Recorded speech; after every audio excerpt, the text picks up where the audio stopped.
So this is the final panel of the day, and arguably the most forward-looking panel because it involves technology, it involves cybersecurity, and of course, you know, some of the security cooperation and things like that that China does in both regions involves some cybersecurity, but also various actors from China have perpetrated with certain cyber attacks in both regions as well. And so our moderator for today is FIU's very own Donavon Johnson. Dr. Johnson is an assistant professor of public policy and administration here at FIU. He is a Fulbright scholar from the Global South with a dynamic research interest, and his research expands into the realm of digital transformation and governance, cybersecurity, public administration, and public policy. And before joining FIU, he was actually serving the Prime Minister Andrew Holness in Jamaica, his administration on cyber policy. So Donavon, thank you so much. Thank you so much, and it's good to be here. Good afternoon, everyone. I know that I'm standing between all of us and going home, so I'll be pretty brief, and I hope my panelists as well will join me in that endeavor. I would like to thank everyone for being here and joining in this very, very interesting conversation.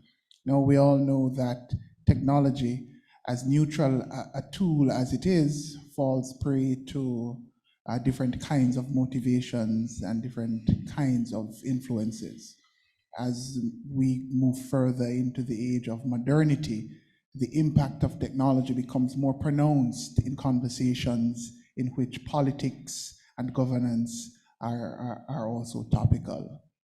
We also know that over the years, technology has become a resource, much like oil, much like every other resource that in our traditional existence we have had to take issue with and struggle with. And in that vein and in that context, we're having this conversation around technology and cybersecurity in China's engagement with countries from the Global South and in particular Africa and the Latin America and the Caribbean.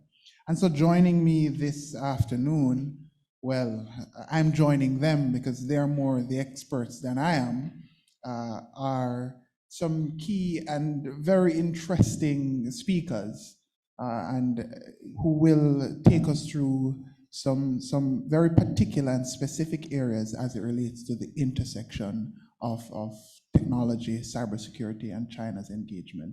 I will allow them to introduce themselves because I also do not want to butcher anyone's name and to become cited for any of that. So I'll have them introduce themselves from my far left. Hello there, everybody. My name is Bulelani Jili, and I'm a researcher based out of Harvard University. I'm also a fellow at the Atlantic Council. Hello, my name is Manuel Aguilar Antonio. I am a researcher of the North America Research Center at National Autónoma University in Mexico. Hello everyone, Fernanda Manhota. I'm from Brazil. I'm a researcher and a professor in Sao Paulo at the university called FAP, and I'm also a senior fellow at the Brazilian Center of International Relations. Thank you so much. And we will begin with Fernanda. And Fernanda, we're going to ask you to, in about 5 to 7 minutes, give us or discuss for us China's influence on technology rules through international organizations. And I'm giving Fernanda this prompt because in our conversation, we're seeking to answer some key questions. One being, how is China attempting to influence the rules of technology through international organizations? And how do we compare and contrast China's technology and other cyber training in Africa and Latin American countries? And I would also ask that through your discussion, provide us with some cases that we can hinge our analysis on. Thank you, Donavon. I would like to thank you so much for the invitation. Thank you for all the organizers. and I'm very happy to be here as well. It's good to see friends again and to meet my bibliography once more. So this is a good opportunity. I would like to say that as a disclaimer, sorry for the tired face, but I had a red-eye flight from Sao Paulo that arrived here for this conference. So non-sleep for 2,000 hours. Yeah, and as Mr. Zhang said before, probably I need to thank American Airlines and the Uber driver as well, since I could arrive on time. So, as Donavon said, my mission here is to give a broader introduction. I've been researching US, China, Latin America for the last 15 years. But my research is not specifically in technology or cybersecurity. So the idea is to try to open a little bit the debate, and then in the next presentations, we're going to go deeper to the specific cybersecurity issues. So when I was invited to give this speech here, I was thinking a little bit about what China is in terms of technology and cybersecurity. And I think the broader question remains the old one that was raised years ago by Bob Zoellick. Is China a responsible stakeholder, or is China a challenger to the international order? And for me, it is still not clear. I would say that China is more ambitious now than it was in the past, and has a more aggressive foreign policy, especially since Xi Jinping. At the same time, I really believe that China tries to balance between these roles, the responsible stakeholder and the challenger of the status quo. And I'm saying that because considering the whole picture, in my opinion, is very essential when we want to discuss technology and cybersecurity during this section.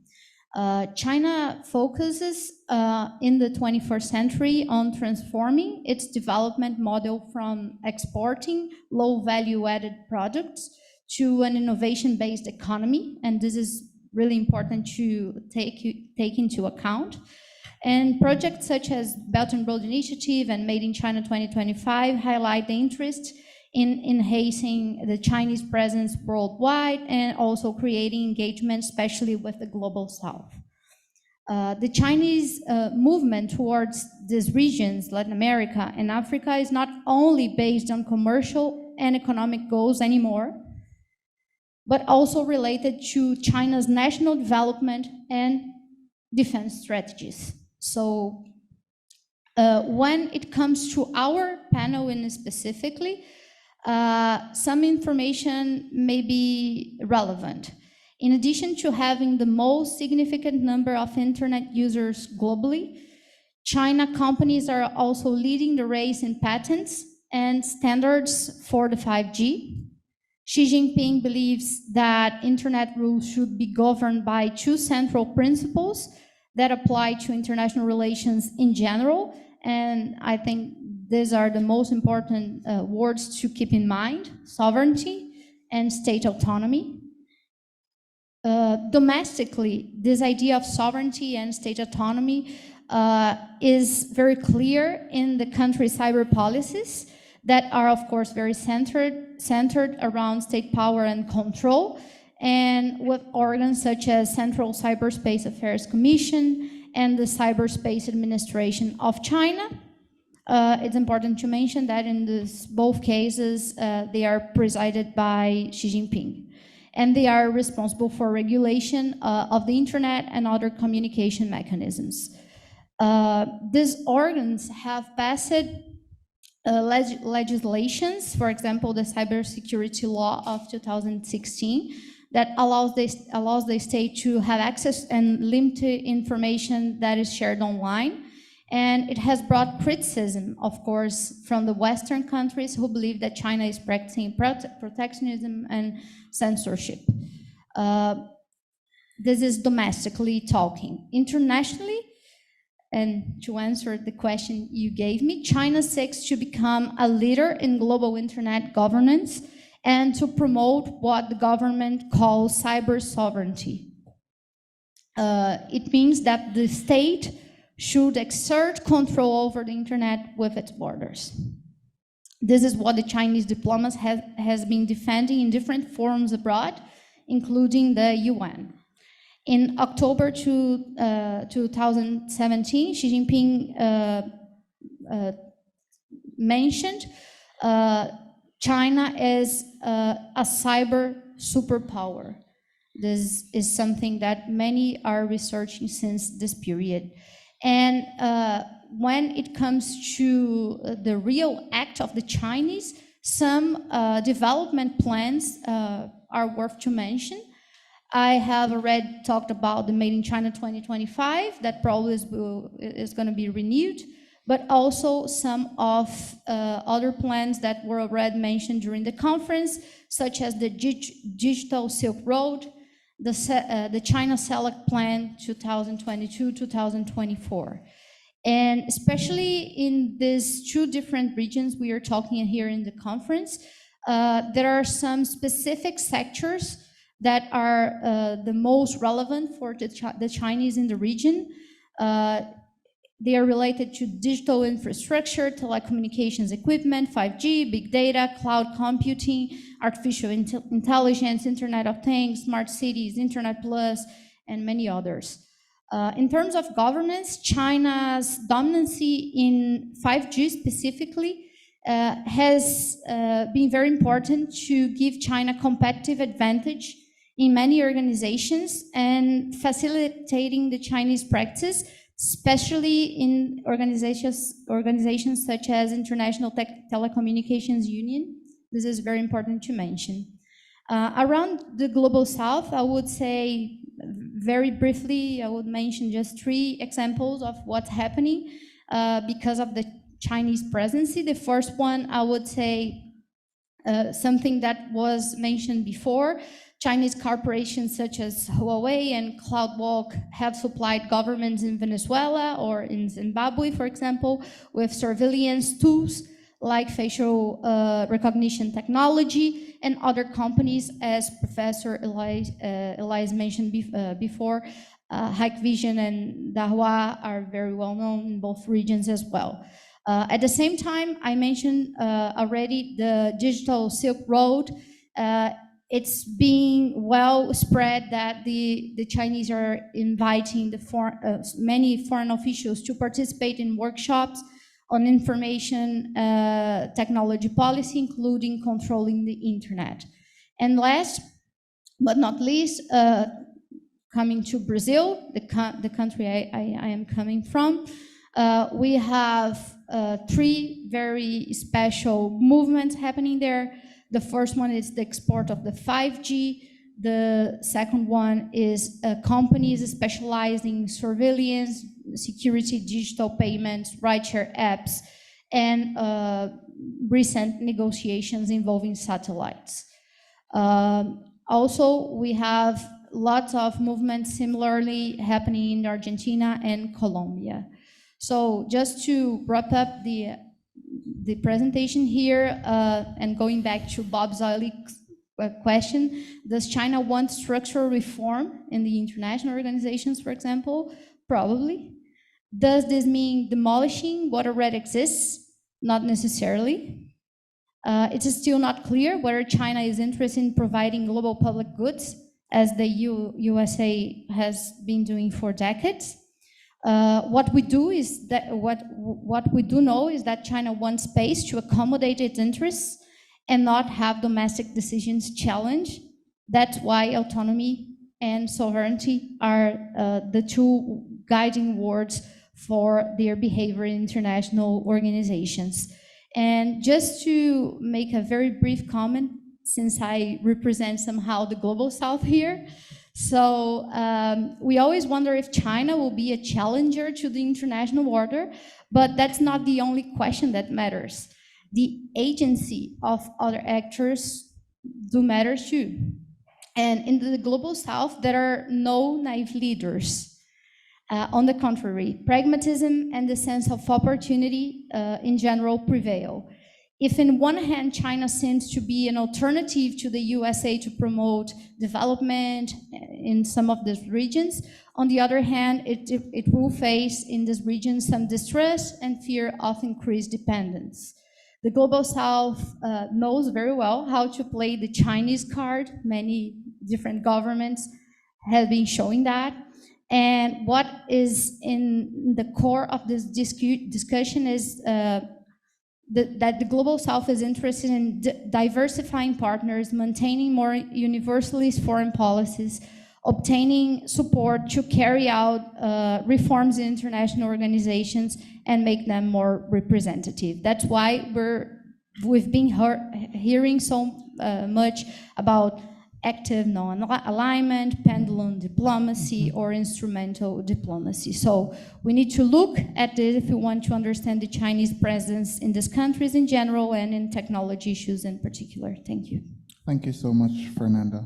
And thank you for providing that comprehensive outlook on China's philosophy on technology expansion, broadly speaking.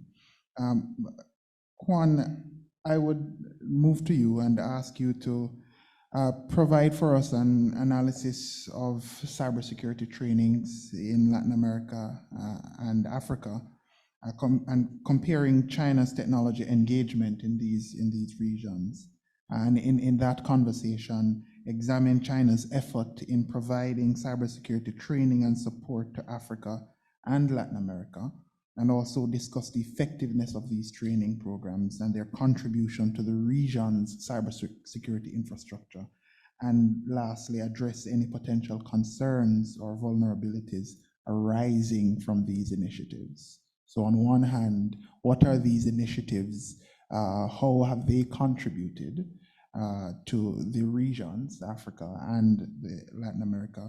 And what are some of the potential vulnerabilities that are emerging? Okay, thank you, Donavon. It's a pleasure to stay here. I present a little slides with some graphics and concrete information to more interesting my participation. In this way, a few years ago, I published a paper in the Nacional of University of Chile, and I'm very interested to analyze the development of cyber capability of Latin American countries. And this exercise take me to analyze another countries. I split in different groups the regions of the whole world, and I analyze how behind are Latin American countries respect a nation that are leaders in cyberspace or political or cyber policy development. I noted that Latin America is very fast between another region like the OTAN countries, OTAN alliance countries, for example, or the nation of Europe, and I see a similar ponderation in the African context. In this way, it's important to say that Africa is a very, very important region because it's the region in the world that the adoption of the internet have the most fastest growing rate in the whole world. This is a consequence that cybercrime have fastest development. For example, 280% in Africa growth cybercrime each year as a consequence of this condition. In other way, this have an important economic impact of 10% of Africa GDP. All the region had an impact of cybercrime that represent 10% of the whole economy in the continent. In the case of Latin America, the cyber market or the cybersecurity market represent $12.9 billion with a date of 2020. And for example, only 3 countries that Brazil, Mexico, and Colombia represent 90% of the whole cyber attacks recorded in the region. In other way, it's important to say that an important Chinese investment in Africa, for example, Huawei development 50% of Africa 3G networks. In the case of the 4G networks, Huawei developed 17%. In other case, there are important investment projects like, for example, to building a fiber optic network in Burkina Faso represent 18 million euros.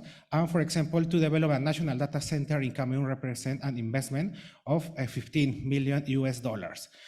For example, this is a table that represents until 2013 and 2019 the most important investment projects related to Huawei in the case of Africa. And we say, or we can see a lot of countries related with this investment of this company, like Kenya, Cameroon, Tanzania, Ethiopia, Nigeria, Burkina Faso, Sierra Leone, and it's very, very important to note the influence and the impact that has this company in this region. In other way, it's important to say that a lot of these projects are related to surveillance technology, and we can see that there is a struggle related that Chinese companies and United States companies, like is the case of Huawei, IBM, Cisco, CTA, Hikvision, and Palantir, related to the surveillance security market in the whole world, but had an important performance in the case of Africa.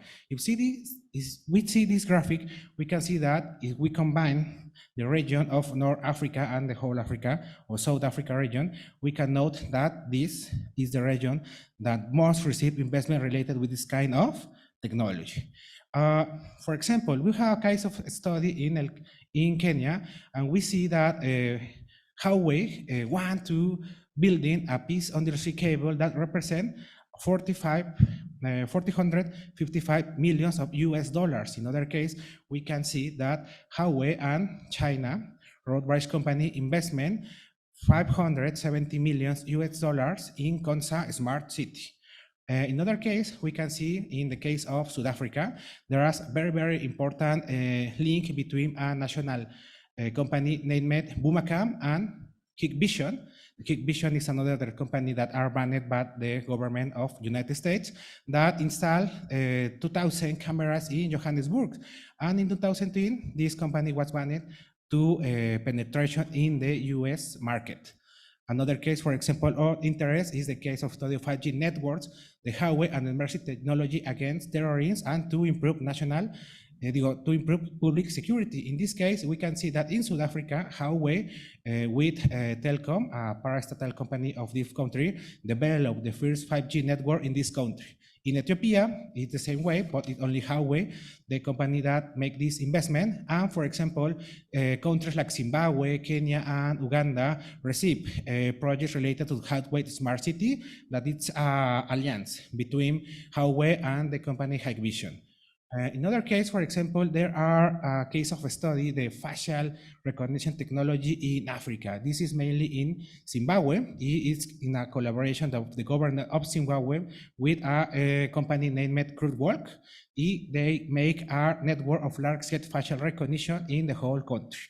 Uganda, like the Kampala police at Kirpur, for example, Huawei's AI-powered closed circuit of television to improve issues related to public security.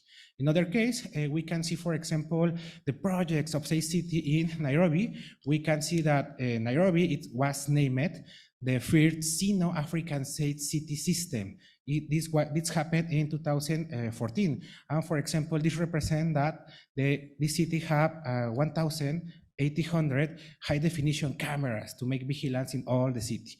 In other case, we have, for example, 2,000 high-definition traffic surveillance infrastructure related with these companies in this country. And for example, according to Huawei, crime decreased 45% between 2014 and 2015.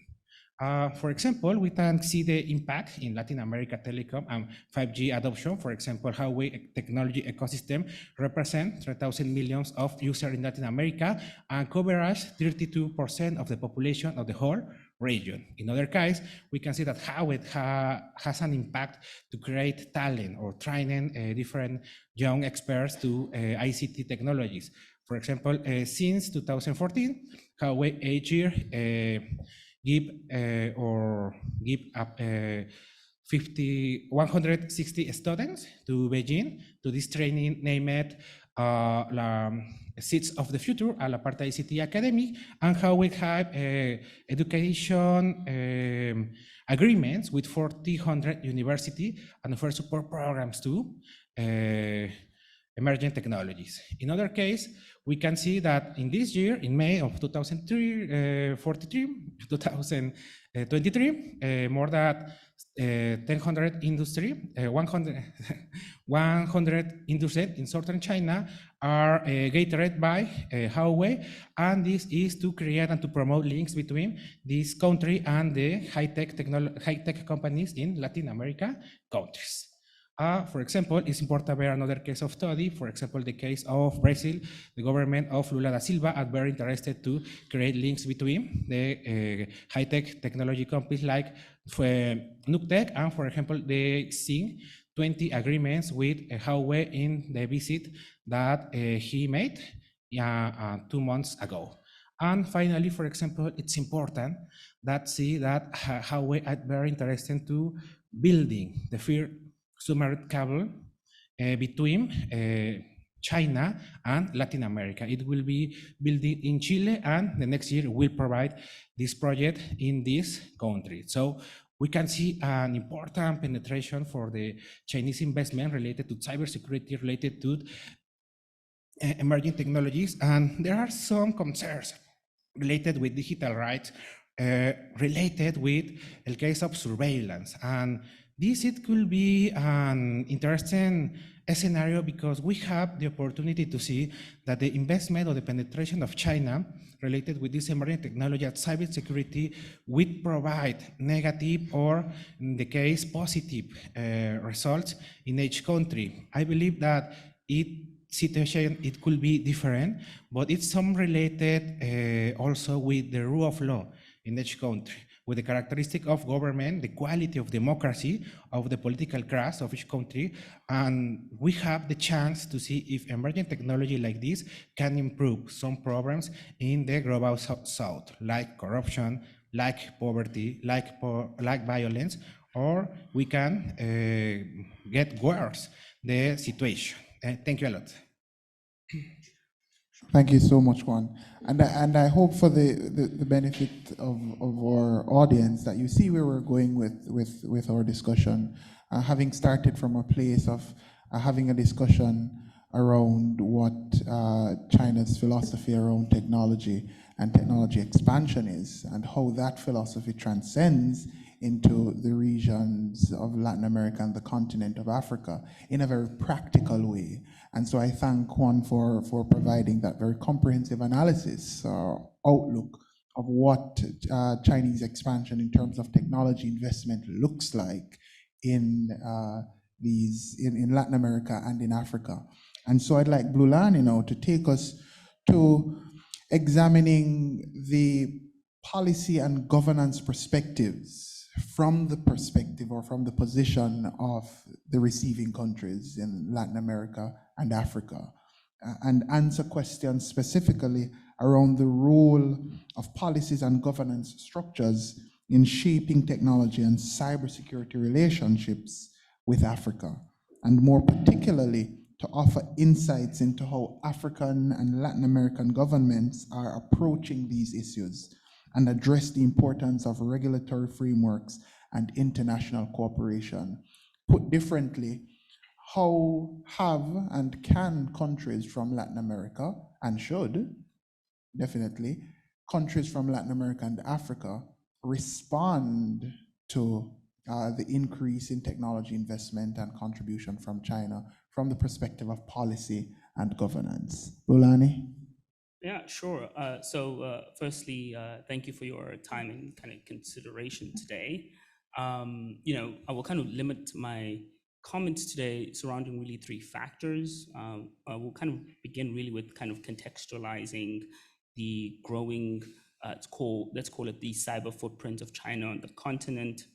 And then I'll try and think with you in terms of how African states have engaged with this kind of growing cyber and geopolitical footprint. And then lastly, I'll somewhat speak to aspects of kind of, I'd say, governance and some of the really regulatory frames that are supporting and underpinning the growth of kind of cyber solutions to kind of traditional political problems that the continent is facing.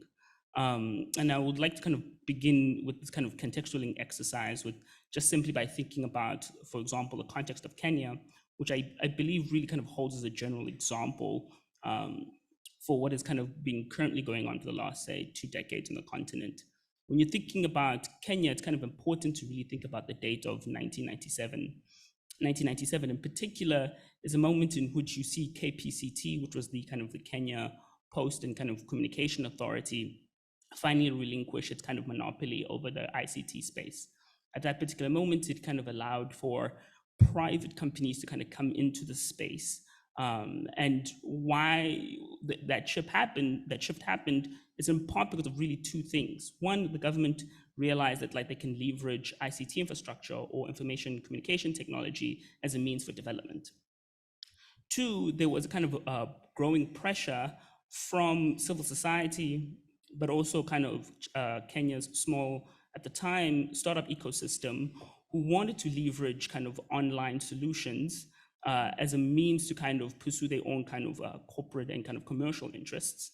And the government realized that by effectively offering a kind of a stable policy environment for both the kind of the NGO space, but also the kind of smart and up and coming kind of startup space, the means in order to kind of grow and flourish. And so at that particular moment, the government then begins to realize, well, how are we going to scale effectively the internet in Kenya?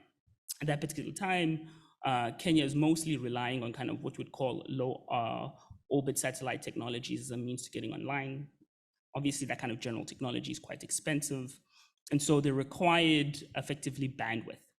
So where are you going to go to get bandwidth effectively in the context of the late 90s? Kind of then putting on our China hats very quickly. China at the time is effectively interested in expanding its kind of commercial activity abroad. And in particular, it's trying to push its national champions to kind of seek out global markets to improve its general kind of integration with international markets. And so what you kind of see is that at that particular moment, there was both a kind of a supply that needed to be filled by a specific kind of demand. And in that particular context, what you find that kind of China's national champions, mostly kind of Huawei and ZTE, kind of land in Kenya in the late 90s, early 2000s, really as kind of providers of basic ICT infrastructure. At this particular time, what they were mostly kind of supporting is kind of the installation of kind of fiber optic cables. The financing for the fiber optic cables initially actually came from Cape Town, mostly through kind of South Africa's kind of private investors. This is Remgro, Celnon, as the kind of initial investors. Eventually, kind of Kenya actually moves away from South African financing, in part because of some of the kind of general consultations between South Africa and Kenya at the time about the future of the internet.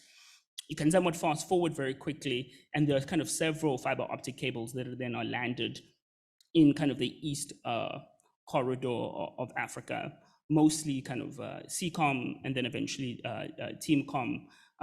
That's the kind of the basic infrastructure that then allows for the introduction of some of the more kind of advanced technologies that you'll find in that general region.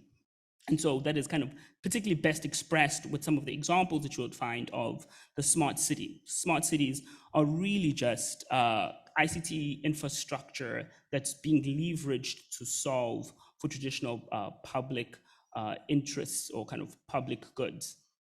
So that kind of technology then includes some of the things that have been mentioned by the previous panelists, like, say, for example, a facial recognition system, or a kind of a moving tracking system, or kind of or kind of some of the more basic kind of technologies that you'll find, like analog CCTV cameras.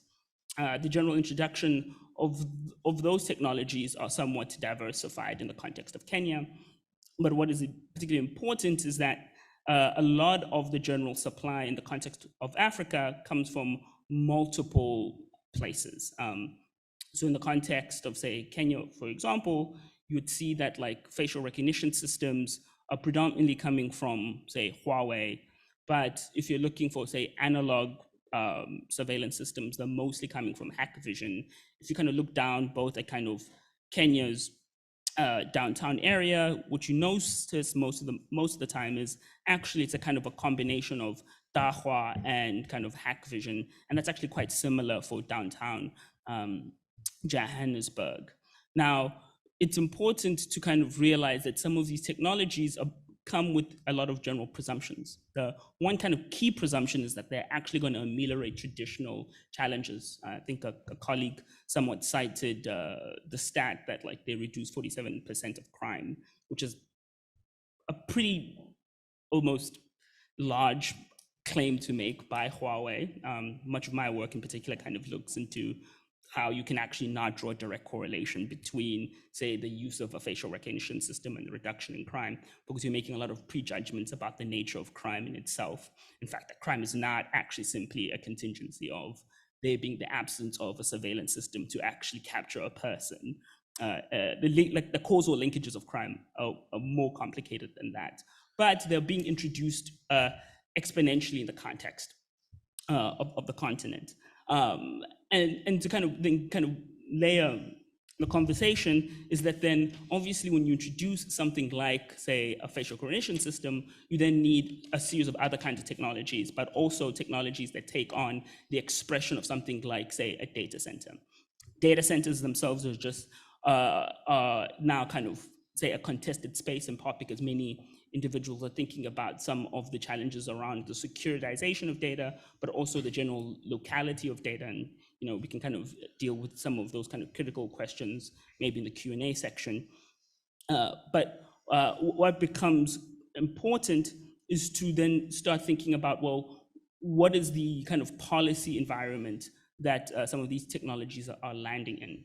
And in, say, using the context of Kenya, but it also somewhat extends to South Africa, is that, the earliest, say, analog CCTV cameras that arrive in Kenya arrived at about 2011, 2012.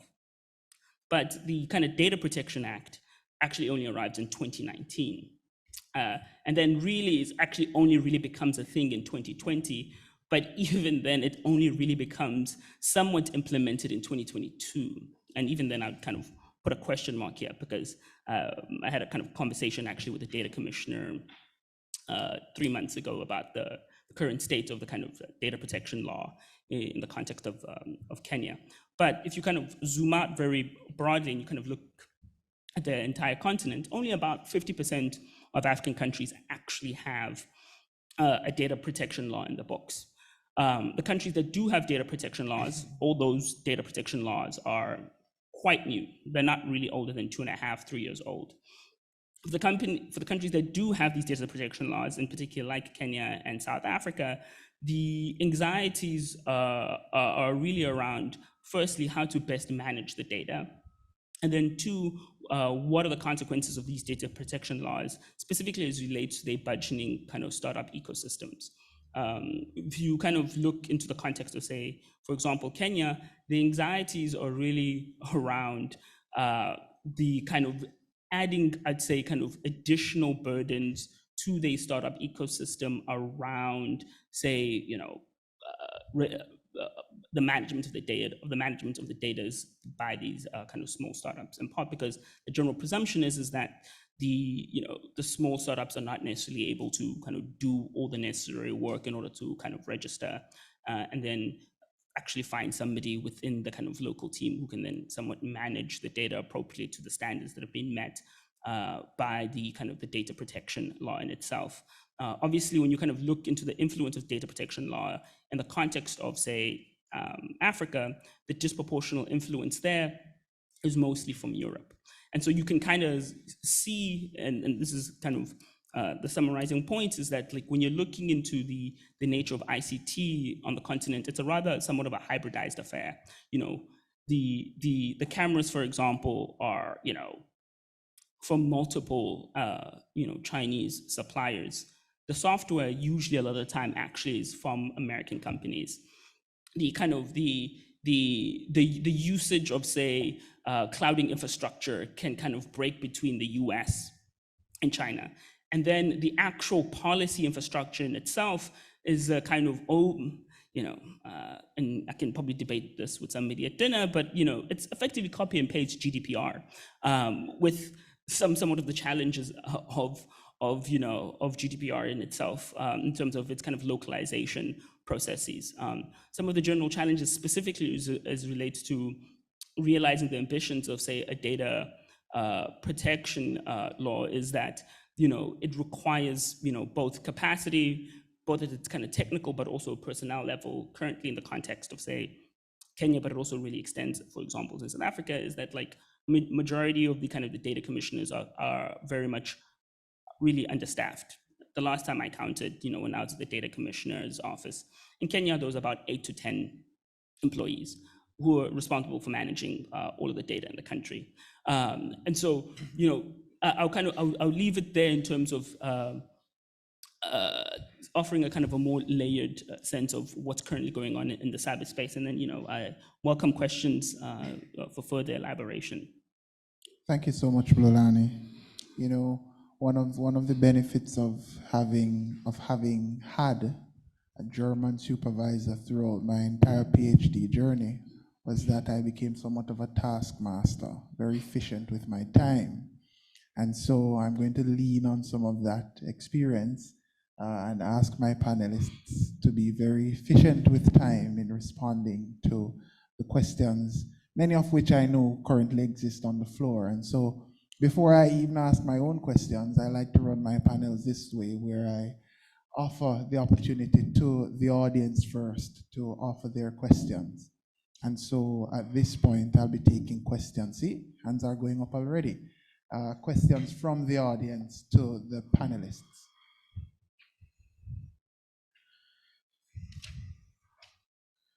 Yeah, so there's one there, one here.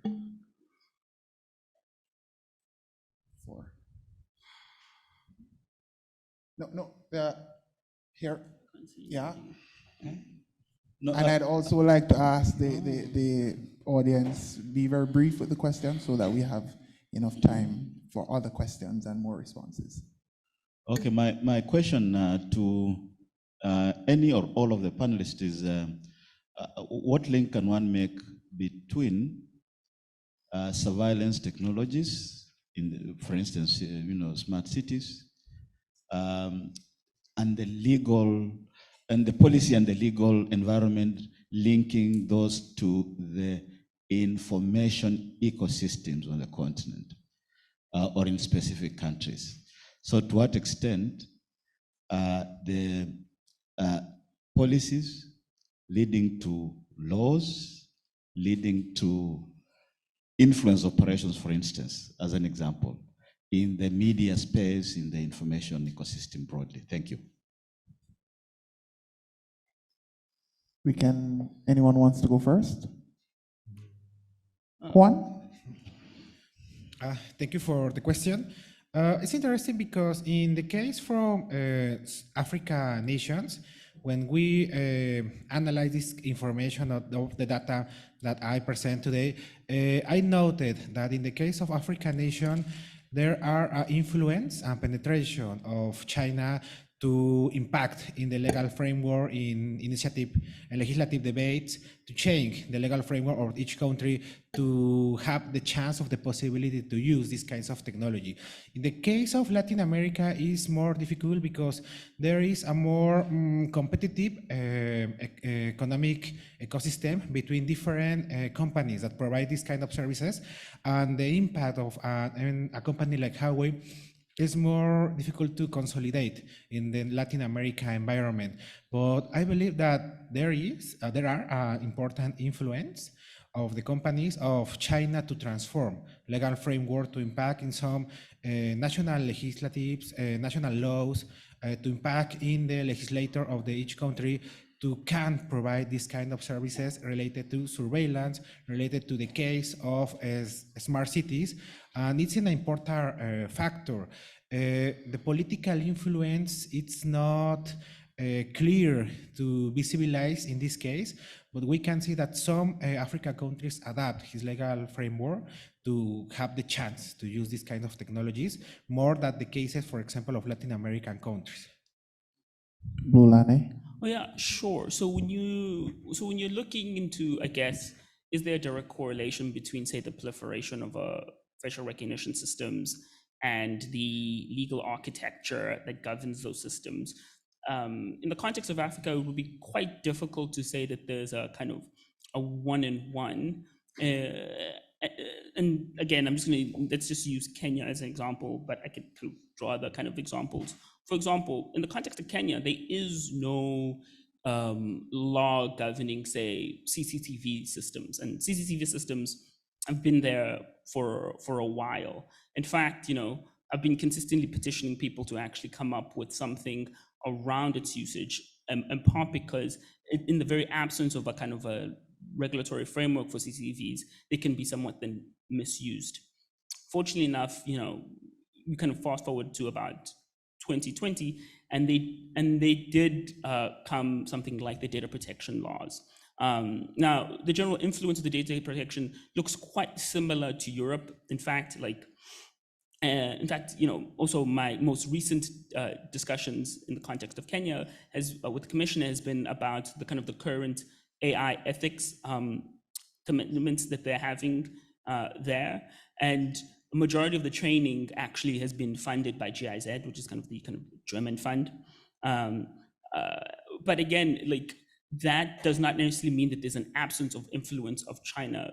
China's influence happens elsewhere. So for example, if you're going to have, say, a facial recognition system, eventually you're going to need a headquarters. And within this headquarters, you're going to require personnel or engineers who are going to maintain the surveillance apparatus. And what you see is that the training for, say, some of the police officials and engineers within the surveilling headquarters are China, have been funded by Huawei, for example.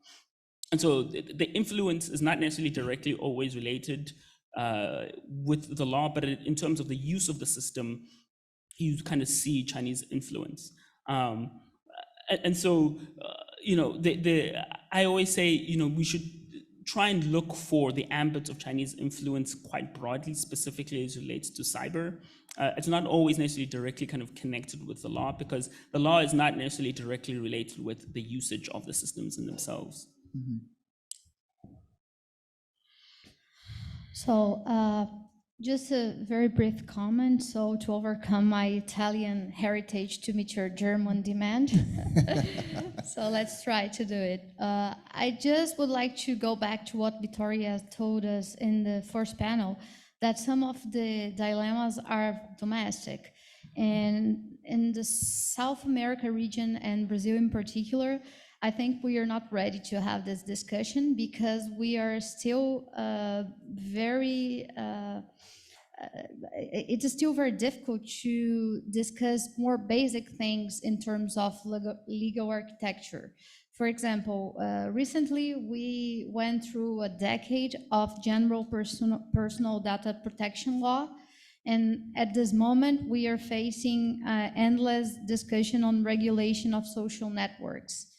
And in both cases, we took so long to advance in the Congress with that, remembering that not all countries have two political parties, as you have here in the US. In our case, is more than 35, 32 represented in the Congress. So to build consensus in a country that is polarized, divided, as we know, it's still a complicated situation. So I'm very skeptical in terms of seeing these bridges being crossed between policies, legal framework, and the implementation of these policies specifically.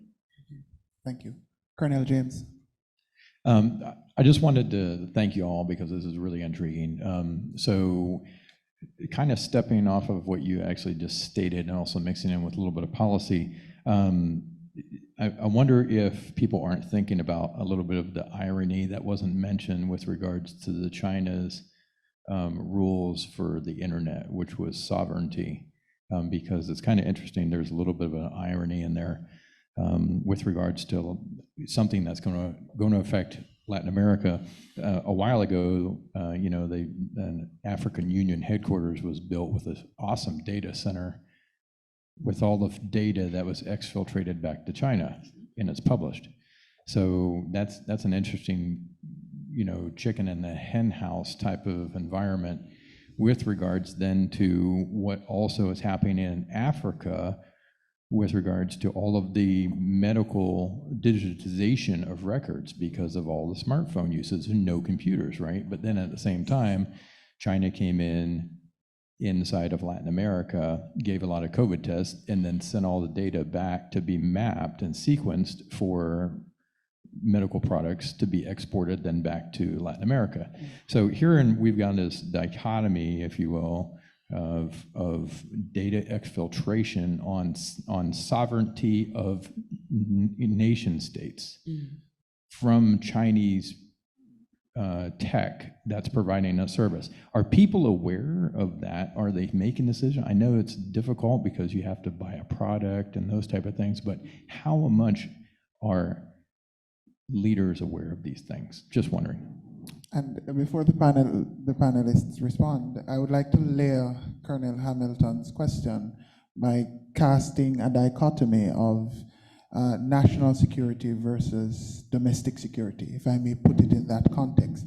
That while these investments, technological investments by China may help nations to achieve domestic security because we have CCTV footage and so forth that can help us to solve crimes locally, what's the trade-off in terms of national security where the same country is exposed by data exfiltration and all those other issues? I think is the same issue the Colonel is asking panelists.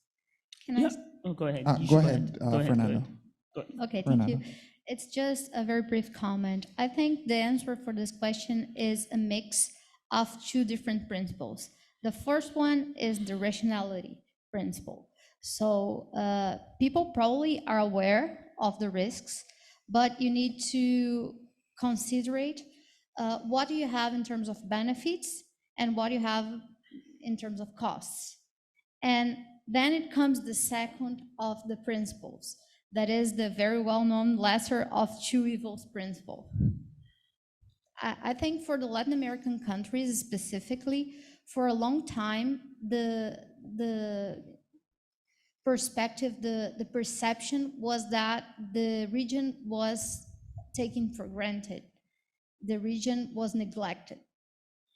And that's why when someone appears as the Chinese interested in the region, the leaders of many countries sees that as an opportunity of receiving investments and attention that is not coming from the other places.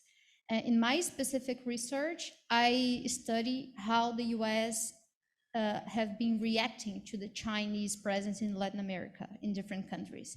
And what I found during these years of research is that the problem is what Latin American countries want from the US is not coming. So since it's not coming, they are looking for an alternative. And the US tries to respond, tries to answer to this presence, of course, with many different strategies. But the problem is that, just to give one example, China is giving money and asks nothing back. We know. On the other hand, the US in general offers project-oriented assistance, offers private sector-led projects. This is not what Latin America is waiting for. Somehow, I would say that the Chinese are doing the Marshall Plan for the Americas that the Americas never received from the US. I'm not saying this is good or bad, but it's part of this principle of rationality and of choosing between two evils. Thank you. Bulelani, I'll give you a minute to respond, and then we'll take the other two questions on the floor. We have 5 minutes left. Bulelani. Yeah, sure.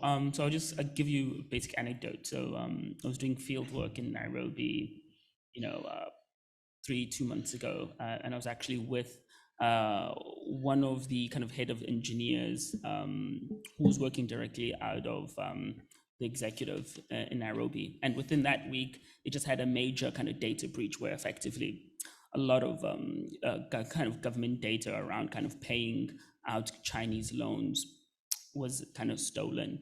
And I asked him, I was like, oh, hey, so like, I see that you guys are still buying Huawei products.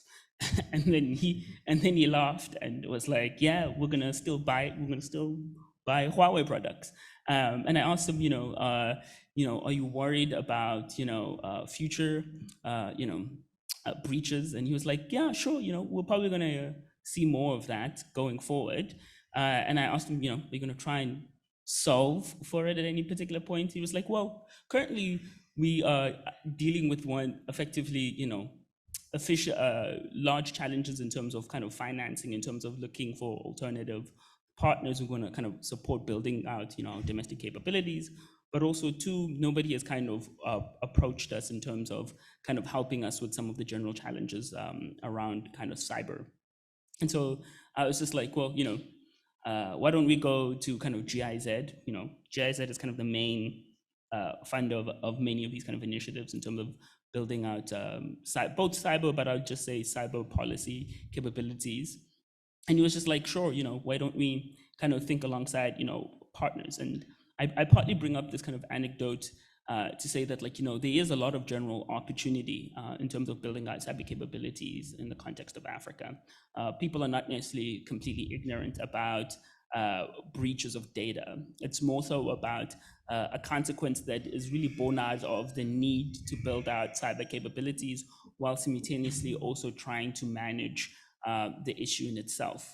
And so rather than it actually being seen as an impediment, to me, it actually seems like a ripe opportunity for people who are thinking about, what does, a robust cyber secure environment look like in the context of Africa. That particularly takes into account the fact that the kind of current, I'd say, iteration of, say, both data protection law, but also cyber capabilities is relatively novel. And by novel, I simply just mean that it's only about 3 odd years old.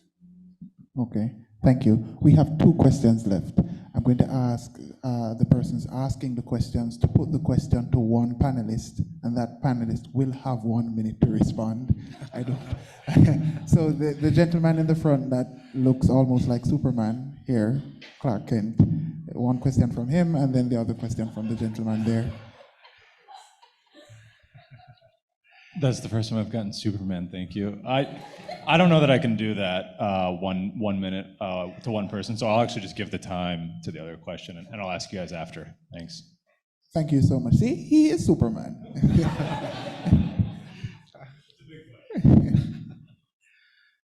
I might be Batman, or perhaps Black Panther. Anyway, my question goes to Bulelani, but it could also apply to Latin America. We have seen these technologies being used, I suppose, to surveil Chinese populations or groups in these countries that might be wanted, quote unquote, in China in relation to whatever it is the public security wants to address. In Kenya, there was a case of 140 or 160 Taiwanese and mainland Chinese that were surveilled over a long period of time and were then repatriated back to China to face trial. We've seen this in Angola. In Uganda, there were the special police commandos together with their Chinese counterparts that engaged in a massive security operation against specific Chinese persons. The question I have is, what does the legal and policy framework in these countries have to say about the use of those technologies, which I imagine are being supplied by these companies, or is there no legal framework for that at all? And again, this also applies to Latin America, but I just want to limit, my time to this. Thanks. Yeah, sure. So in the context of, say, Kenya, in terms of the data protection kind of law coming into effect, it's not, and that's why I said put an asterisk, has it really come into effect? Because we're unsure, because it's not really been aggressively tested yet. What we do see is that like there is a general intention to effectively ensure that some of these systems are used appropriately, and by appropriately I mean that like they generally conform to the expectations of around privacy. The general issue is that general message being directly translated to all other state organs who've been asked to misuse some of these systems.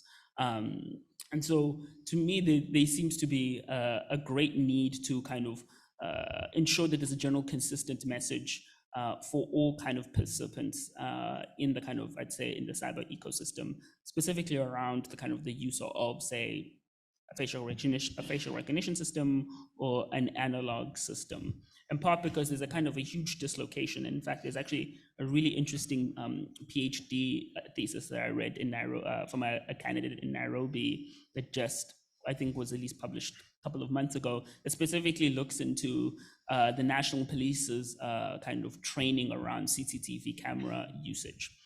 And he specifically kind of conducted a survey on how many of them actually received, training for that is longer than, say, 5 to 6 months, and then also asked them in particular, have they been, how they've been asked to kind of use the system. And what's kind of clear is that like many of them have a sense of how to say, man the CCTV camera headquarters, but many of them actually don't necessarily know the law about how a system should be used to kind of respect civil liberties. And that part might simply be a fact of, I think, of a disconnect between what kind of, I'd say, the data protection community is doing versus what the national police are doing with the actual cameras, in part because, and this is another, I'd say, pretty big caveat, is that like the data commissioner in the context of Kenya is within the government, meaning, the commissioner's budget is funded by that ministry. And so the likelihood that they're going to speak out also against the state's misuse of the system is quite challenging. And so there's also a general need to kind of build capacity specifically around data protection that's independent of the state in the context of Africa. And I'll probably leave it for others, but I think I've exhausted my minute, unfortunately. Thank you. And I'm going to give the other two panelists 30 seconds to give their wrapping up and concluding thoughts. 30 seconds. Okay, very fast. It's important to note that when new technologies rise, we don't understand the impact that we could have. 20 years ago, when Facebook started, we don't know that it could be a very useful instrument to robbery of private data. So in this way, I believe that when we related to the surveillance questions or issues, we need to focus in the data protection laws all of different countries. For example, in the case of my country, Mexico, do you know Pegasus? We have a national security law, but there are a lot of difficult instruments to regulate that kind of technology. That permit a government to spy journalists, to spy a lot of population of this kind, or in the case of Africa and Latin American countries, I believe that policymakers, legislators don't understand sometimes the impact that it could be have this technology. For this reason, I make emphasis in the quality of the political representatives and the quality of the government and the quality of rule of democracy of each country. Thank you so much. Yes, I would just say that besides the hegemonical transition that we are all facing, and of course is the background of this discussion, our specific countries are facing very complicated domestic challenges nowadays, and these both dimensions need to be taken into consideration at the same time, because of course there are risks related to technology, surveillance, and everything we've been discussing here, but at the same time, for some countries that are facing very strong problems of security, of populism, and many other things. Sometimes this is a way of dealing with the domestic crisis that presents to the leaders. So I think the question that remains for all of us who likes democracies, for example, is how can we deliver? Because it doesn't matter if the other is coming with a project that we are skeptical or suspicious on, if we cannot convince people that we have an alternative that can work and solve their problems. Thank you. Thank you so much, ladies and gentlemen. Thank you to the panelists. We give them a round of applause.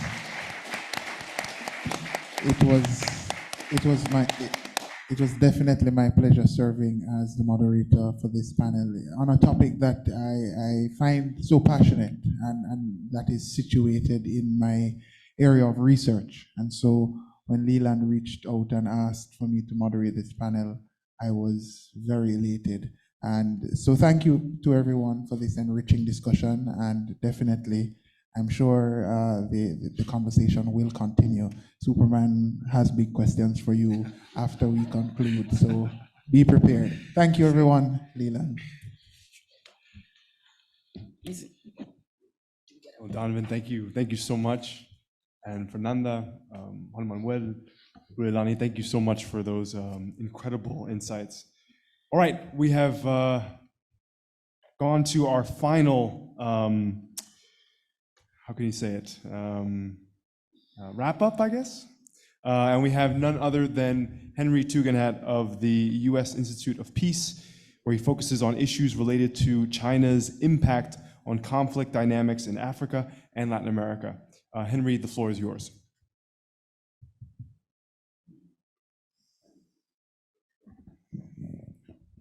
Thank you very much. Well, you've left me with the very dubious honor of being the last thing between you and a drink. So I'm absolutely not going to use the full 15 minutes that have been allocated to me. So just want to set the record straight on that. And but I do have the huge honor of saying thank you for involving us and for having us as co-sponsors for this great conference today. It's been such a great opportunity to learn from so many experts in these fields and be part of this fantastic collaboration, because ultimately this is a pivotal moment for both regions. I mean, the sad truth about this current balkanization of international relations that we've alluded to at a couple of moments in this conference is that it does sharpen the desire for partnerships all around the world. And Latin America and Africa are going to be very well placed in the months to come to put forward what they need, what they want, and negotiate on their terms. And so it's moments like this where we can actually get deeper conversations and analyses from people who work on these issues, cross-collaborating, that we can learn more.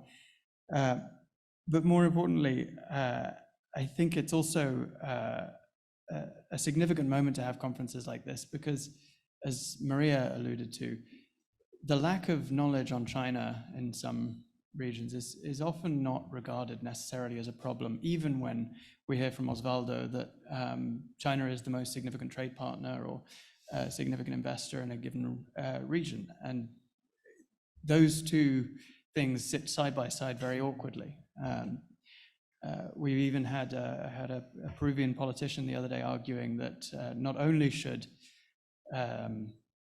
the Confucius Institutes be defunded and kicked out, but we should also prevent the funding of Chinese language programs in Peru, because if Peruvians understand Chinese, then they might empathize with Chinese points of view, and that is a threat. So again, this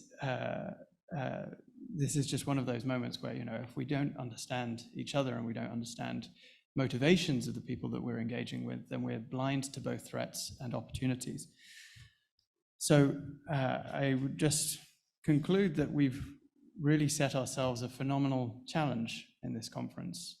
A lot of us work on Chinese engagements in Africa or Chinese engagements in Latin America, and already we're grappling with how do you compare countries that are so different in so many ways within these regions, let alone compare them across regions. But I think what we've really gained today is the reality that there are also these common themes that cut through these very different countries and very different regions.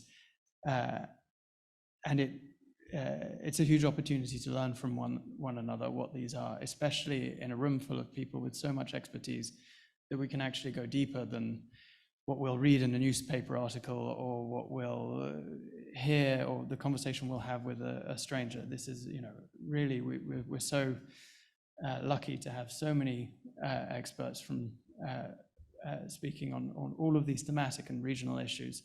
So that leaves me with the pleasure of just saying a huge thank you to Leland and the team at FIU, to Robert Furton, to Paul Nantulia, to Alex Wald, to Tom Breslin, to Yen Chiu Jung, Margaret Myers, Christine Calabresi, Brian Fonseca, my USIP colleagues, Ali Vergi, Mary Speck, and Ryan Sung, and I'm sure I'm missing people. But thank you also to all of you who presented today. This was a really fantastic opportunity. Thank you.